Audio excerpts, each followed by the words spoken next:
Good morning to all. विश्व स्तनपान सप्ताह का आयोजन 1 अगस्त से 7 अगस्त 2021 के मध्य होने वाला है और इसके लिए जो फ्रंट लाइन वर्कर्स के लिए एक ब्लॉक स्तरीय संवेदीकरण एक तरीके से ट्रेनिंग का आयोजन किया जा रहा है। तो ये जो पीडीएफ मिला है इस पर मैं आप लोगों को आज बताऊंगी कि इसमें क्या क्या है और विश्व स्तनपान सप्ताह को हमें किस तरीके से आयोजित करना है समुदाय स्तर पर। तो ये जो प्रशिक्षण के लिए ये जो मॉड्यूल है इसमें सबसे पहले तो क्या क्या चीज़ें इस प्रेजेंटेशन में हम देखेंगे इस बारे में हम बात कर लेते हैं।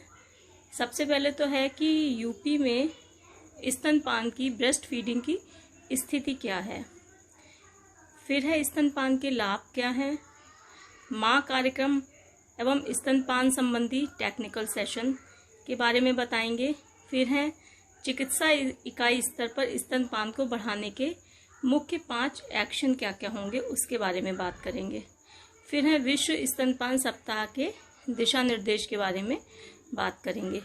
तो सबसे पहले देख लेते हैं कि यूपी में स्तनपान की स्थिति क्या है।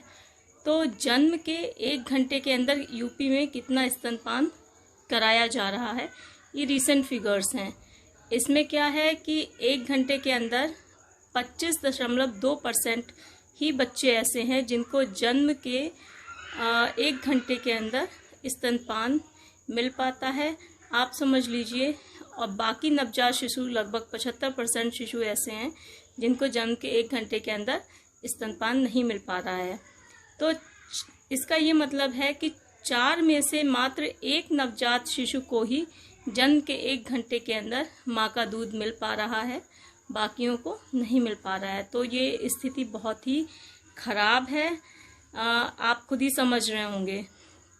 फिर दूसरा इसमें स्लाइड में है कि 6 महीने तक जिनको केवल स्तनपान मिलता है, मीन्स कि ओनली ब्रेस्ट फीडिंग बच्चों को मिलती है और इसके अलावा कुछ नहीं मिलता है। तो ऐसे बच्चों का प्रतिशत है केवल 42.6% बच्चों को 6 महीने तक केवल स्तनपान मिलता है।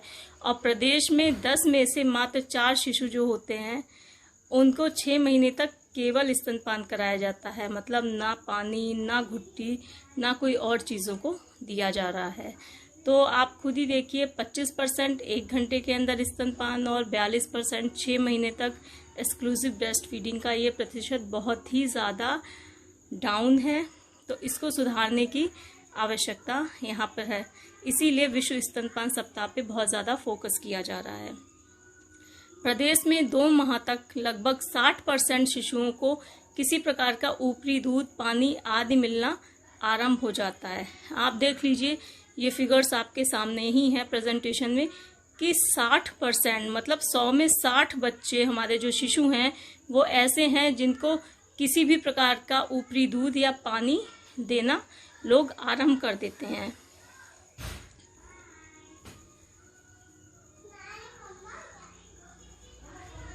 फिर जन्म का पहला घंटा, जिसे हम गोल्डन आवर भी कहते हैं या सुनहरा घंटा भी कहते हैं।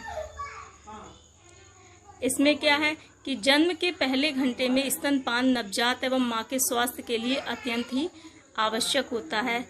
ये तो सभी लोग जानते ही हैं कि जो फर्स्ट मदर मिल्क होता है, जिसमें बहुत ही ज़्यादा मात्रा में कोलेस्ट्रॉल होता है, जिसे आम भाषा में खीर भी कहा जाता है, पीला दूध कहा जाता है, वो बच्चे के लिए कितना ज़्यादा आवश्यक होता है ये सभी जानते हैं।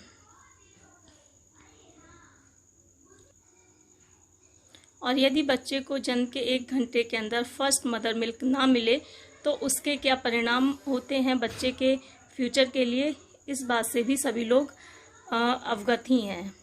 तो स्तनपान की शुरुआत क्या होगा यदि जन्म के पहले घंटे में स्तनपान कराया और 1 घंटे से 24 घंटे के मध्य स्तनपान की शुरुआत की और 24 घंटे के बाद स्तनपान की शुरुआत की। तो इन तीनों कंडीशन में क्या होगा। अगर जन्म के 1 घंटे के अंदर स्तनपान कराते हैं तो हम पाते हैं कि माँ का दूध जीवन पर्यंत शिशु को सुरक्षा कवच प्रदान करेगा। और यदि हम 1 घंटे से 24 घंटे के अंदर स्तनपान की शुरुआत करवाते हैं तो इसमें मृत्यु की संभावना जो है वो 1.3 गुना या % बढ़ सकती है। ठीक है। और यदि हम 24 घंटे के बाद बच्चे के स्तनपान की शुरुआत करवाते हैं तो मृत्यु की जो संभावना होती है वो 2 गुना तक बढ़ सकती है। तो आप खुद ही देख लीजिए कि स्तनपान कराने के जो घंटे हैं यदि उनमें देरी होती है तो बच्चे के लिए सिचुएशन कैसी क्रिएट हो रही है। तो स्तनपान से शिशु को लाभ क्या क्या है, एक बार देख सकते हैं कि जो माँ की त्वचा है उसका जो संपर्क होता है बच्चे के साथ वो शिशु के तापमान को बनाए रखता है। ये बहुत ही ज़रूरी है। जो हम लोग कंगारू केयर या बॉडी टेम्परेचर मेंटेन करने की बात करते हैं तो स्तनपान उसमें सहायक होता है। फिर दूध उतरने में सहायक है, बिल्कुल सही बात है। जो स्टिमुलेशन होता है जब बच्चा सक करता है तो उससे मदर मिल्क सीक्रेट भी होगा और क्या कहते हैं दूध भी ज़्यादा से ज़्यादा उतरेगा भी और दूध बनाने में भी सहायक होता है। पहला गाढ़ा दूध अथवा कोलेस्ट्रम शिशु को बीमारियों से बचाता है। मदर मिल्क जो होता है वो फर्स्ट वैक्सीनेशन होता है, वैक्सीन होता है बच्चे के लिए, इससे इम्यूनिटी पावर बढ़ती है, ये सभी जानते हैं। और बौद्धिक स्तर में सुधार होता है, बच्चे आगे चलकर उनका इंटेलेक्चुअल लेवल क्या होगा वो सभी जानते हैं कि बहुत अच्छा रहता है। और शिशु का ओवरऑल डेवलपमेंट जो होता है बहुत अच्छे से होता है।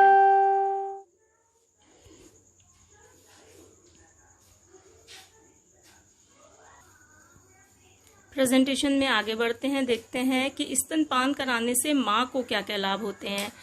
तो इसमें है कि गर्भाशय में जो संकुचन होता है इससे आंवल आसानी से छूट जाती है, बिल्कुल सही है। और प्रसव के उपरांत अत्यधिक मात्रा में यदि ब्लीडिंग होती है तो उसका खतरा कम हो जाता है। और स्तन में कैंसर, गर्भाशय का कैंसर और ओवरी या अंडाशय के कैंसर के खतरे भी कम हो जाते हैं। ऑस्टियोपोरोसिस यानी कि हड्डियों का कमजोर पड़ना, इसमें क्या होता है हड्डियों में से कैल्शियम जो अलग हो जाता है उसके प्रकरण भी कम हो जाते हैं। और परिवार नियोजन में भी कुछ हद तक सहयोग प्राप्त होता है। और प्रसव के बाद वजन घटाने में सहयोगी होता है स्तनपान। और शिशु के आहार पर जो अगर फाइनेंशियली देखा जाए तो जो संभावित लागत होती है वो कम होती है। फिर एक यहाँ पर माँ कार्यक्रम का आयोजन इसमें बताया जा रहा है। तो इसमें माँ कार्यक्रम में जो है वो है कि बृहद लेवल पर जो मास मीडिया है हमारा, सोशल मीडिया है, उसका अभियान चलाया जाना है। और इसमें स्तनपान संबंधी जो जागरूकता है उसके बारे में बताया जाना है। फिर क्या है क्षमता वर्धन, मतलब स्किल डेवलपमेंट, जो कि आशा, एएनएम और आंगनवाड़ी वर्कर्स जो हमारे फ्रंट लाइन वर्कर्स होते हैं उनका क्षमता वर्धन किया जाना है ताकि स्तनपान जो है उसको प्रोत्साहन मिले और इसकी मॉनिटरिंग भी की जानी है। चिकित्सा इकाइयों में एएनएम, स्टाफ नर्स और डॉक्टर का भी स्किल डेवलपमेंट किया जाना है और फोकस करना है कि जन्म के 1 घंटे के अंदर शिशु का स्तनपान कराया जाए। और उसके बाद अनुश्रवण एवं अवार्ड है। तो इस बार जो माँ कार्यक्रम है उसमें इन 4 चीज़ों पे फोकस किया जा रहा है। और माँ कार्यक्रम में दूसरा ये भी है कि जो हमारी चिकित्सा इकाई हैं, जो हमारे हॉस्पिटल्स हैं, सब सेंटर हैं, सीएससी हैं, पीएससी हैं, इनको बेबी फ्रेंडली बनाना है। ये भी इसका एक उद्देश्य है।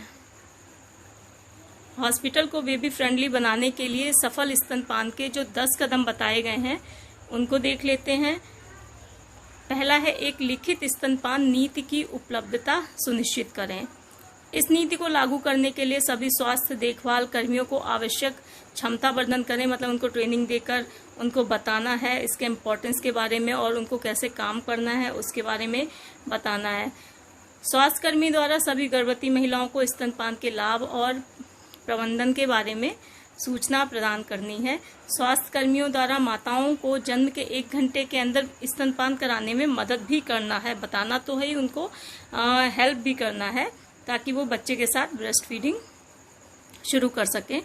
स्वास्थ्य कर्मी जो है स्तनपान करने का सही तरीका माताओं को बताएंगे और शिशुओं को माताओं से अलग किए जाने की स्थिति में स्तनपान को कैसे कंटिन्यू रखना है उसके तरीके भी बताएंगी। मतलब अगर कोई कंडीशन ऐसी होती है जैसे माँ इन्फेक्टेड है, आजकल कोरोना काल में हो सकता है, यदि माँ कोविड इन्फेक्शन से ग्रसित है तो उस स्थिति में बच्चे को कैसे स्तनपान कराना है अलग रखकर, उसके बारे में भी ये लोग बताएंगे। और हॉस्पिटल को बेबी फ्रेंडली बनाने के लिए सफल स्तनपान के 10 कदम। सफल स्तनपान के 10 कदम में क्या है? अच्छा, 6वें कदम पे हम आ गए हैं कि स्वास्थ्य कर्मी सुनिश्चित करें कि जो हमारे न्यूबॉर्न बच्चे हैं उनको स्तनपान के अलावा कोई भी भोजन या पेय पदार्थ, घुट्टी, पानी कुछ भी ना दिया जाए। ये उन्हें सुनिश्चित करना पड़ेगा। फिर माँ और शिशुओं को दिन में 24 घंटे एक साथ रखने के व्यवहार को बढ़ावा देना है। मतलब बच्चे को ज़्यादा से ज़्यादा माँ के पास रहना चाहिए। बच्चे की भूख के संकेतों की पहचान, मतलब बच्चे को कब भूख लग रही है, कब उसको क्या कहते हंगर फील कर रहा है, या ऐसे जो संकेत होते हैं जो बच्चा देता है, वो संकेत माँ कैसे पहचाने। अगर कोई महिला है जो फर्स्ट टाइम जिसको बेबी हुआ है तो वो ऐसे संकेत नहीं समझ पाती है, तो हमारे जो स्वास्थ्य कर्मी है वो बच्चों के संकेतों के बारे में माँ को बताएंगे कि वो कैसे पहचाने, संकेत को पहचानने के लिए प्रोत्साहित करेंगे। शिशुओं को स्तनपान के अलावा कोई कृत्रिम ट्रीटमेंट या कुछ शांत करने वाला पदार्थ, कृत्रिम टीट या शांत करने वाला पदार्थ ही दें। मतलब अगर कोई डॉक्टरी सलाह पर कुछ होता है तो उनको किया जा सकता है इसके अनुसार। स्वास्थ्य कर्मी और आशाओं के माध्यम से स्तनपान सहायता समूहों की स्थापना को बढ़ावा दें और अस्पताल और क्लिनिक के निर्वहन पर माताओं को संदर्भित करें। मतलब ये है कि स्तनपान सहायता समूह, आप ऐसे लोकली ग्रुप भी बना सकते हैं जिसमें जो महिलाएं हैं, अगर गांव में कोई बच्चा जो है न्यूबॉर्न चाइल्ड हुआ है, न्यूबॉर्न बेबी है, तो वो ग्रुप माता को जाके बता सकता है कि कैसे उनको फर्स्ट मदर मिल्क के बारे में बता सकता है, आगे माँ कैसे बच्चे को दूध पिलाए उसके बारे में बता सकते हैं। इस तरीके के जो ग्रुप्स भी बनाए जा सकते हैं। फिर शिशु आहार संबंधी कानून भी है। IMS एक्ट 1992 या 2003 एक्ट है। ये कहता है कि कृत्रिम दूध, मतलब आर्टिफिशियल मिल्क जो मार्केट में आता है, शिशु आहार जैसे कि मार्केट में जो बच्चों के लिए आहार आते हैं रेडीमेड, जिनको बस दूध में मिलाया या गर्म पानी में मिलाया और फटाफट तैयार कर लिया, इस तरीके के आहार और बोतल की बिक्री पर प्रयोग को बढ़ावा देना आपराधिक कृत्य है। मतलब ये चीजें शिशु के लिए हानिकारक हैं, अतः इन पे बढ़ावा नहीं देना है। तो इस एक्ट के अंतर्गत ये कहा गया है कि निर्माता कंपनियों द्वारा प्रचार, विज्ञापन, डील, डिस्काउंट, ये सब सही से यदि एक्ट का पालन नहीं करते हैं तो वो क्राइम की कैटेगरी में आते हैं। और चिकित्सकों द्वारा यदि कंपनी के पैसों से यदि भ्रमण करते हैं, गिफ्ट या अन्य लाभ लेते हैं और मार्केट प्रोडक्ट की पब्लिसिटी करते हैं, तो ये भी अपराध की ही कैटेगरी में आता है। माताओं को स्वास्थ्य इकाई एवं समुदाय स्तर पर सपोर्ट करना है। और सपोर्ट कैसे करना है, मतलब स्तनपान कैसे कराएं, उसकी सही पोजीशन क्या हो, और यदि माँ खुद का दूध पिलाने की कंडीशन में नहीं है तो दूध निकाल कर भी पिलाया जा सकता है, तो कैसे निकालना है इस बारे में बताना है। तो पहला इसमें है पोजीशनिंग में स्तनपान कराते वक्त माँ और शिशु की पोजीशन कैसी होनी चाहिए, तो वो तो आपको पहले भी बताया गया है कि कान, कंधा और कूल्हा एक सब सीधी उसमें होना चाहिए डायरेक्शन में, ताकि शिशु सही से एरियोला को पकड़ सके और स्तनपान में सहयोग हो सके माता और शिशु दोनों को। और जो अटैचमेंट की बात करते हैं कि जो स्तन का काला भाग होता है वो बच्चे के मुंह में सही तरीके से जाना चाहिए, जो जुड़ाव होता है वो सही होना चाहिए। फिर दूध निकालने के तरीके, इसके बारे में बात की गई है। तो स्तनपान की सही पोजीशनिंग के लिए वही चीज़ें हैं जो अभी आपको बता दी हैं। एक बार रिपीट कर देती हूँ कि सही पोजीशनिंग के 2 इसमें पिक्चर्स भी दिखाए गए हैं। एक में बच्चे को माँ दोनों हाथों से लिए हुए हो और बहुत अच्छे से दूध पिला रही है, और दूसरे में बच्चे को केवल हाथ से पकड़े है और गोद में बिठाए है। तो ये गलत तरीका है, इसका इस्तेमाल बिल्कुल भी ना करें। तो देखिए इसमें लिखा भी है बच्चे का कान, कंधा और कूल्हा एक लाइन में होना चाहिए। ठीक है। अटैचमेंट मतलब ब्लैक जो स्तन का एरियोला पार्ट होता है वो बच्चे के मुंह में पूरा होना चाहिए। ठीक है। स्तनपान के लिए बच्चे का स्तन से जुड़ाव, अटैचमेंट। ठीक है, ये एरियोला की बात कर रहे हैं। ये अच्छे जुड़ाव के लिए इन्होंने बताया है calm, C for chin, A for areola, L for lip, M for mouth. यानी कि चिन यानी कि ठुड्डी जो है बच्चे की स्तन के निचले भाग से छुई हुई होनी चाहिए। A से एरियोला जो है यानी स्तन का काला भाग, अधिकांश भाग बच्चे के मुंह में होना चाहिए। L फॉर लिप्स, निचला होंठ बाहर की तरफ मुड़ा हुआ होना चाहिए। और M फॉर माउथ जो हो, माउथ वाइड ओपन, मतलब मुंह जो हो वो पूरा खुला होना चाहिए। ठीक है। इसमें अच्छा जुड़ाव और खराब जुड़ाव के 2 फोटो भी दिए हुए हैं। पहले वाला फोटो जो है उसमें आप क्लियरली देख सकते हैं कि बच्चे का जो मुंह है वो काफी चौड़ा खुला है और स्तन का जो काला भाग है पूरा उसके मुंह के अंदर है, और दूसरे फोटो में स्तन का काला भाग पूरा मुंह के अंदर नहीं है। इस तरीके से बच्चे का जो दूध अंदर जा रहा है वो बहुत थोड़ा थोड़ा करके जा रहा है। माँ के दूध को निकालना है यानी कि एक्सप्रेशन, इसमें इस बारे में बताया गया है कि सी शेप में ब्रेस्ट को पकड़ना है, साफ करना है पहले, फिर पकड़ना है और उसके बाद धीमे धीमे उसको दूध को निकालना है। ठीक है। कैसे पता करें कि माँ का दूध पर्याप्त है? This is a big question कि माँ कैसे जाने कि उसका जो दूध है वो बच्चे के लिए पर्याप्त है और उसको अलग से दूध की आवश्यकता नहीं है। तो माँ जान सकती है कि यदि शिशु दिन में 6 से 8 बार पेशाब कर रहा है तो इसका ये मतलब है कि उसका दूध पर्याप्त पड़ रहा है शिशु के लिए। यदि शिशु आराम से सोता है तो भी माँ जान सकती है कि बच्चा आराम कर रहा है, सो रहा है, इसका मतलब उसका पेट भरा हुआ है और शिशु का वजन जो है वो बढ़ रहा हो। यदि वजन कम हो रहा हो तो आप अंदाजा लगा सकते हैं कि हो सकता है इसका पेट ना भरा हो, लेकिन यदि वजन बढ़ता है तो शिशु एक्टिव है, तो आप समझ सकते हैं कि ये माँ का दूध इसको पर्याप्त पड़ रहा है। क्योंकि बहुत सी माँओं की ये टेंशन ही रहती है कि हो सकता है उनका दूध जो है वो पर्याप्त ना पड़ रहा हो बच्चे के लिए। लेकिन कोविड के समय में स्तनपान के संबंध में जो आवश्यक जानकारी है इसे जान लीजिए, बहुत जरूरी है। क्या कोविड-19 के दौरान माँ अपने बच्चों को स्तनपान करा सकती है?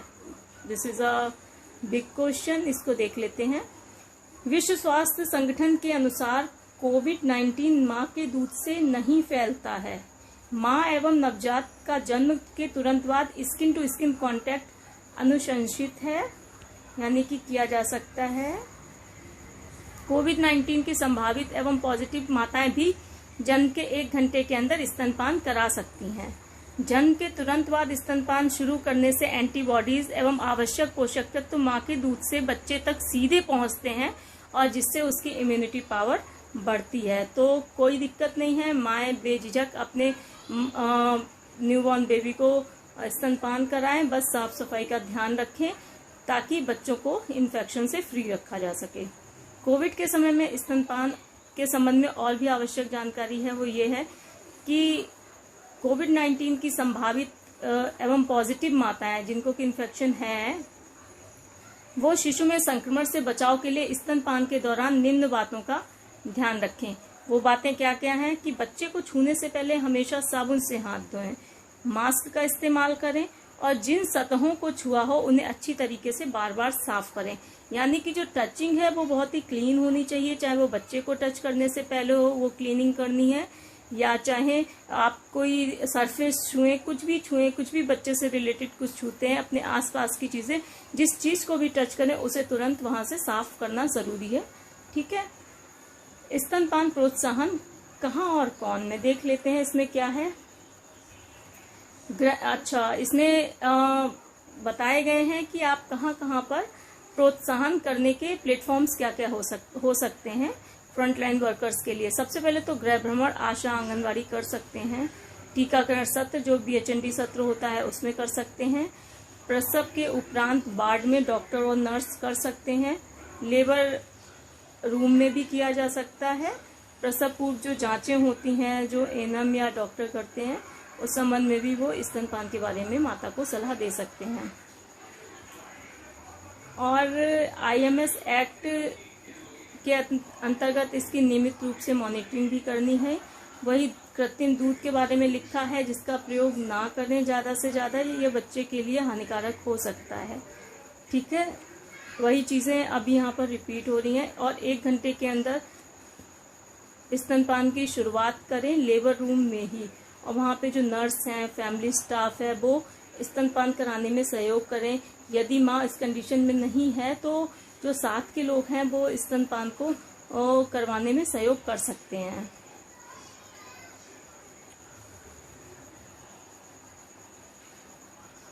ठीक है, इसमें वही बता रहे हैं कि अटैचमेंट पोजिशनिंग ये तो बता चुके हैं।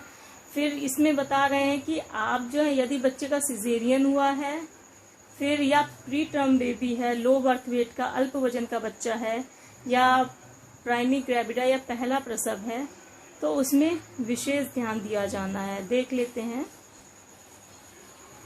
जैसे सिजेरियन भी बच्चा हुआ है तो बहुत से डॉक्टर्स बच्चों को अलग कर देते हैं, लेकिन उस पोजीशन में भी बच्चे को माँ लेटे लेटे दूसरे नर्स या फैमिली के सपोर्ट से स्तनपान करवा सकती है, और करवाना भी चाहिए, और इसकी तैयारी पहले से ही होनी चाहिए। यदि माँ उस कंडीशन में नहीं भी है तो लोग बाहर से सपोर्ट करके उसको स्तनपान बच्चे को करवा सकते हैं। ये देखिए कुछ IEC जो है प्रचार प्रसार संबंधी सामग्री है, ये PDF में है, और ये मैं आप लोगों को भेज भी दूंगी। तो ये आप अपने समुदाय में जो लोग व्हाट्सएप ग्रुप से जुड़े हैं या किसी भी अन्य माध्यम से यदि आप संपर्क कर सकते हैं तो उनको ये सामग्री भेज सकते हैं, ताकि वो इसे पढ़ें। और जो हमारे टारगेट ग्रुप होते हैं, छोटे बच्चों की माताएं हैं, अंतिम ट्राइमेस्टर की जो गर्भवती हैं, उनको तो ये जरूर भेजना है। फिर जो विश्व स्तनपान सप्ताह है उसकी थीम क्या है, थीम के बारे में पहले भी बताया जा चुका है, और इस बार की थीम है स्तनपान सुरक्षा एक साझा जिम्मेदारी, मीन्स ब्रेस्ट फीडिंग प्रोटेक्शन ए शेयर्ड रेस्पॉन्सिबिलिटी। ये हमने डिस्कस पहले भी किया था, अभी 1-2 दिन पहले। मुख्य संदेश इसका क्या है, नॉर्मल या सी सेक्शन प्रसव के सभी नवजात शिशुओं में जन्म के तुरंत बाद 1 घंटे के अंदर स्तनपान सुरक्षित कराएं। मतलब ये क्लियर मैसेज है कि चाहे नॉर्मल बेबी बर्थ हुआ हो, चाहे सिजेरियन बर्थ हुआ हो, सभी बच्चों को जन्म के 1 घंटे के अंदर स्तनपान कराना ही कराना है। और जो स्वास्थ्य केंद्र है हमारा, जैसे CSC PSC है या उपकेंद्र, उस पर जो गतिविधियां होनी है वो क्या क्या है। पहले तो है स्तनपान पर सभी स्वास्थ्य कर्मियों, सभी फ्रंटलाइन वर्कर्स का स्किल डेवलपमेंट होना है, जो ट्रेनिंग के माध्यम से दिया जा सकता है। स्तनपान को बढ़ावा और देने के लिए एक शपथ का आयोजन करना है। एक्सप्रेस ब्रेस्ट मिल्क पिलाने के तरीकों के बारे में बताना है, मतलब जो माताएं अपना दूध निकाल के पिलाएंगी वो तरीका क्या होगा, कैसे निकालेंगे, कैसे पिलाएंगे, इसके बारे में बताना है।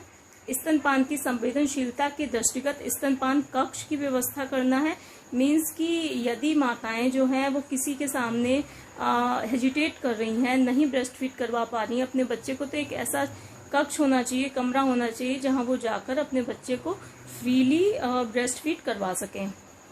प्रसव के उपरांत माँ को स्तनपान संबंधित परामर्श और सहायता देना, ये पहले भी देना है और बाद में भी देना है। चिकित्सा इकाई का वातावरण स्तनपान के अनुकूल बनाना, ठीक है। शिशु आहार संबंधी, मतलब मार्केट फूड जो हैं वो ज्यादा से ज्यादा अवॉइड करने हैं, उनको बढ़ावा नहीं देना है। कोविड के दौरान सुरक्षित स्तनपान के बारे में जानकारी देनी है, ये बहुत इम्पोर्टेंट मैसेज है, क्योंकि कोविड जो है वो अभी खत्म नहीं हुआ है, इसलिए ये मैसेज कि कोविड में माताएं स्तनपान करा सकती हैं या नहीं करा सकती हैं, ये आपको बहुत क्लियर मैसेज देना, और जो सबका भ्रम है उसको दूर करना है। चूंकि माताएं कोविड के दौरान भी स्तनपान करा सकती हैं, तो इस मैसेज को आपको सभी को बताना है। जो साप्ताहिक गतिविधियां हैं उसमें भी वही है कि जो इतने भी कर्मचारी हैं, स्वास्थ्य कर्मचारी और सहयोगात्मक जो विभाग हैं, सबको स्तनपान को बढ़ावा देना है।